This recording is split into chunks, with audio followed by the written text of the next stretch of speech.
અલ્યા, આ પક્ષીઓ સાચે કેવા હોય? મેં તો એમને ખાલી ચોપડીમાં જ જોયા છે. આજે ક્લાસમાં મેં એક વિચિત્ર દ્રશ્ય જોયું.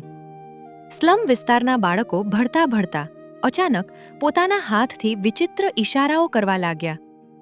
કોઈ હવામાં પક્ષી બનાવી રહ્યો હતો તો કોઈ માછલી. હું પણ ક્ષણભર માટે ટીચર ભૂલીને બાળક બની ગઈ.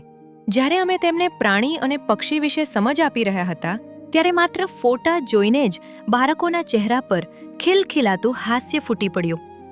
હું જ્યારે પાણી પીવા માટે સહેજ દૂર ગઈ ત્યારે કાને પડેલા એક વાક્યએ મને હચમચાવી દીધી.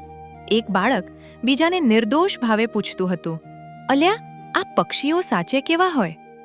મેં તો એમને ખાલી ચોપડીમાં જ જોયા છે. એની આ વાતમાં કોઈ ફરિયાદ નહોતી, પણ તેની જિજ્ઞાસાના આ સવાલે અમે તેમને સુંદર વન લઈ આવ્યા.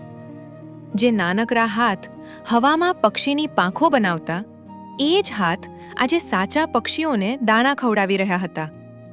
તેમની આંખોમાં આ ચમક જોઈને સમજાયું કે શિક્ષણ માત્ર 4 દિવાલો કે પુસ્તકના પાનામાં નથી હોતું.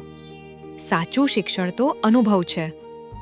આપણે તો દર રવિવારે ફરવા જઈએ, પણ આ બાળકો માટે આ એમના જીવનની પહેલી પિકનિક હતી. જીવન તીર્થનો આ એક દિવસનો પ્રવાસ કદાચ કોઈ મોટું પરિવર્તન લાવ્યો ન હોય, પણ એ બાળકોને પોતાનું બાળપણ જીવવાનો એક અનમોલ મોકો જરૂર આપી ગયો.